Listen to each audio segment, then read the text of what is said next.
कहानी की शुरुआत एक सर्द बरसात भरी रात से होती है।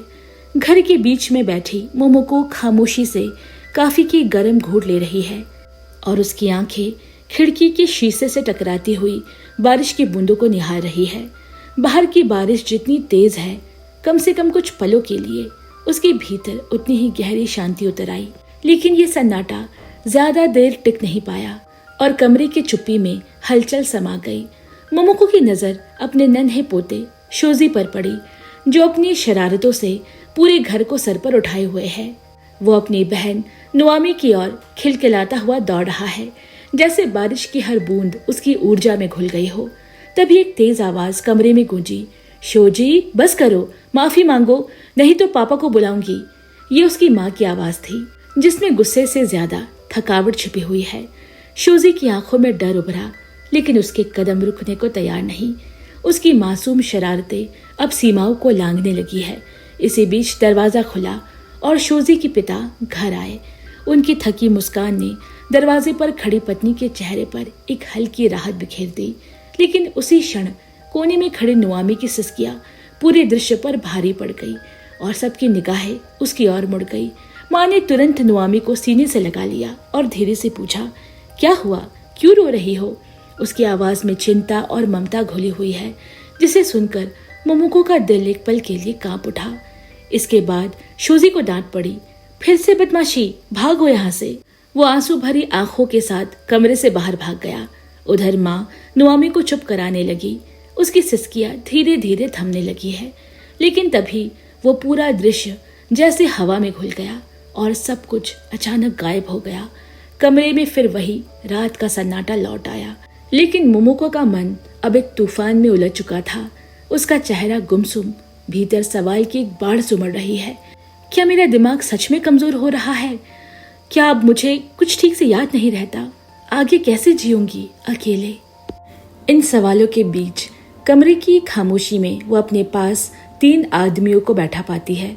यह आदमी और कोई नहीं बल्कि उसकी अपनी अंतरात्मा की है, जो अब 3 अलग अलग सुरों में उसके भीतर से बोल रही है। उन्होंने कहा, नहीं मोमोको, उम्र को दोष मत दो, सोचो असली वजह क्या है। मोमोको ने खुद से सवाल किया, शायद इसीलिए क्योंकि मैं सालों तक सिर्फ एक गृहिणी रही, हर दिन वही दोहराव, वही जिम्मेदारियां, कोई बदलाव नहीं। अब तो ये याद भी नहीं रहता कि कब क्या हुआ था। अचानक उन आदमियों की आवाज गूंजने लगी, जैसे उनके भीतर की कोई मोमोको एक साथ बोल उठी हो। कोई थकी हुई, कोई शांत, तो कोई असहाय। एक आवाज में बोली, जो भी वजह हो, अब कुछ नहीं बदला जा सकता, फर्क ही क्या पड़ता है। तभी मोमोको ने धीरे से कहा, एक गृहिणी की जिंदगी बहुत अलग होती है, मर्दों का क्या, उनको तो बाहर लकड़ी ही काटनी है। उन आदमियों की आवाजों ने हल्की सी हंसी में जवाब दिया, पर फर्क क्या है? और कम से कम तुम्हारे पास हम हैं, तुम्हारी अपनी आवाजें जो हमेशा तुम्हारे साथ है। मोमोको थक कर बोली, बस मुझे अकेला छोड़ दो। लेकिन आवाजें कहने लगी, हम तुम्हें अकेला कैसे छोड़ सकते हैं मोमोको? हम तो तुम्हारे ही हिस्से हैं, तुम्हारे डर, तुम्हारी यादें, तुम्हारा अकेलापन। उस पल मोमोको की आंखों में हल्की सी नमी उतर आई।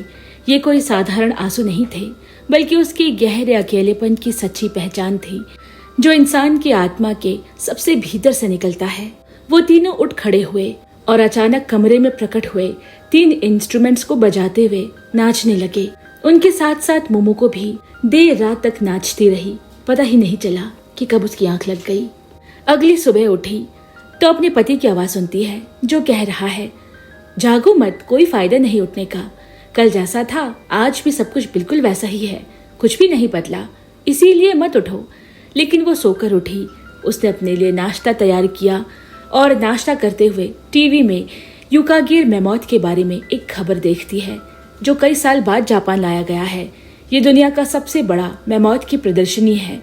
इसके बाद वो डॉक्टर के पास जाती है।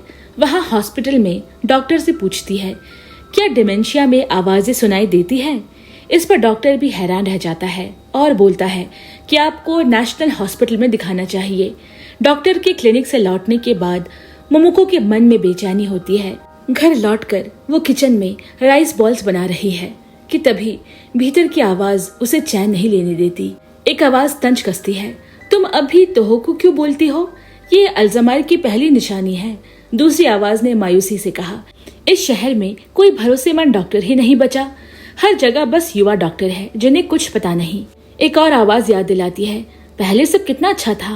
मोमोको खुद को समझाती है कि आखिर पुरानी भाषा तोहोकू बोलने में बुराई ही क्या है। ये तो मेरे दिल की सबसे पुरानी परत है, जैसे धरती की परतें।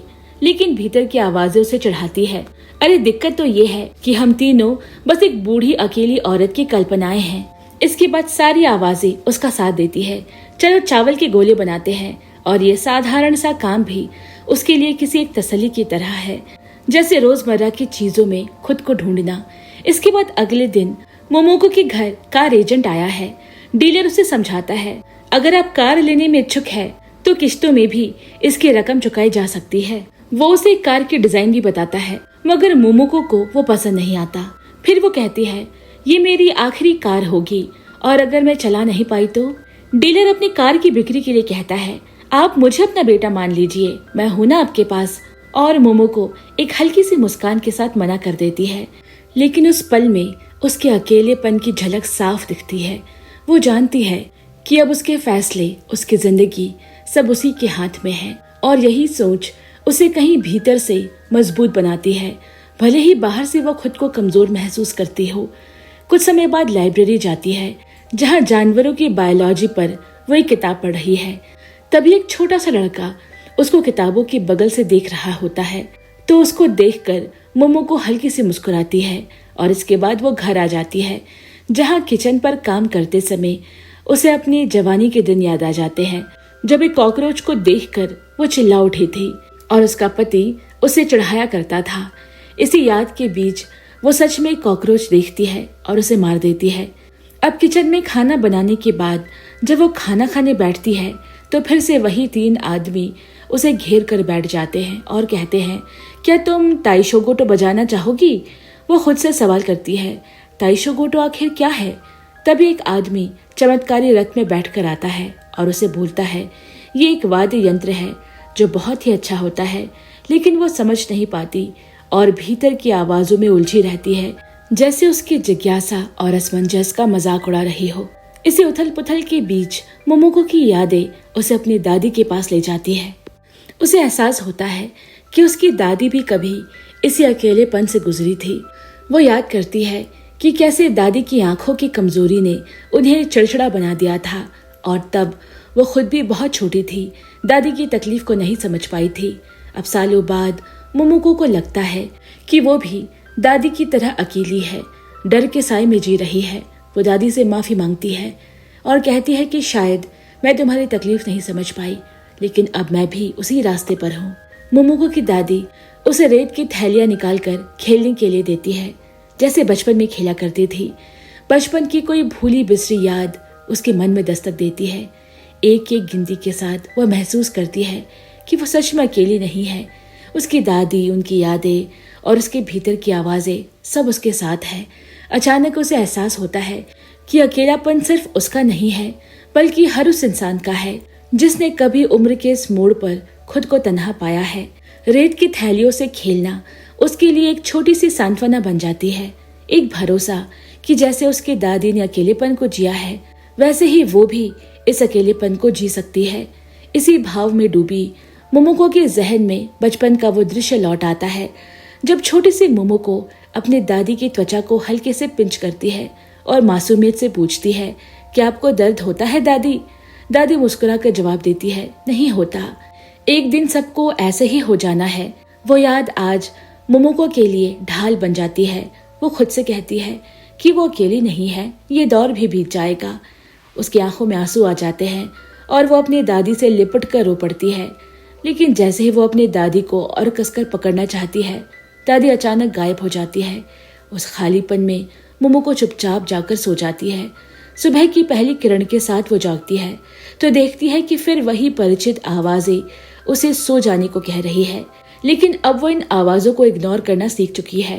वो चुपचाप टीवी ऑन करती है, नाश्ता बनाती है और खुद को रोजमर्रा के रूटीन में समेट लेती है। टीवी पर 1964 की ओलंपिक की यादें चल रही है। मोमोको का मन अतीत में लौट जाता है, उस दिन पर जब उसके लिए यूनियन प्रेसिडेंट के बेटे का रिश्ता आया था और वो सब छोड़कर घर से भाग गई थी। नए शहर में वेटर का काम करते हुए उसकी मुलाकात योकी सोबो से होती है, जो उसके ही गांव के पास की लड़की होती है। दोनों के बीच गहरी दोस्ती हो जाती है। एक रात शराब के नशे में मोमोको अपनी दोस्त से कहती है कि शादी हमेशा अपनी पसंद के लड़के से होनी चाहिए। वो स्वीकार करती है कि वो अपने शहर में नहीं रहना चाहती, लेकिन जब से यहाँ आई है कोई उसके बारे में पूछने तक नहीं आया। इतना कहते कहते उसकी आंखें भर आती है और वो रो पड़ती है। दोस्तों, इस पल में भी मोमोको का अकेलापन झलकता है। वो चाहती है कि कोई उसके जज्बात समझे, कोई उसका इंतजार करे। सीन बदलता है। मोमोको अस्पताल में बैठी है। उसके बगल में 3 आदमी हैं, जो असल में उसके भीतर की आवाजें हैं। वो उन्हें उस वक्त की कहानी सुनाती है जब पहली बार अपने पहले प्यार से मिली थी। वो बताती है कि कैसे रेस्टोरेंट में काम करते हुए उसे शोजू से पहली बार लगा हुआ, कैसे वो बिना कहे ही उसका पानी बदल देती और हमेशा चावल का कटोरा भर कर दिया करती। वो याद करती है कि एक बार उसने हिम्मत करके उससे बात शुरू की थी। जब उसकी आवाजें पूछती है कि सबसे पहले प्यार का इजहार किसने किया, तो मोमोको शर्मा जाती है। उसकी आंखों में फिर वही मासूमियत और संकोच लौट आती है। इसके बाद मोमोको को खाना खाते हुए दिखाया जाता है, लेकिन खाना खाते खाते वो फिर से अपनी भीतरी आवाजों में खो जाती है। वो खुद को भीड़ में माइक पकड़े हुए पाती है, जहाँ सब उससे उसके प्यार की कहानी पूछते हैं।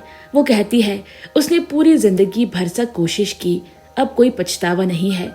लेकिन उसके भीतर से एक आवाज उठती है जो इन शब्दों को झुठलाती है, सिर्फ दिखावे के लिए मत बोलो, सच तो ये है कि तुम अब भी पछतावे से गुजर रही हो।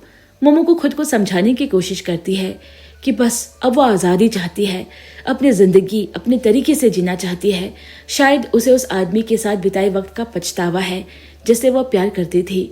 फिर भी वो खुद को दिलासा देती है कि उसे कोई पछतावा नहीं है, लेकिन उसकी भीतरी आवाजें उसे बार बार सच बोलने पर मजबूर करती है।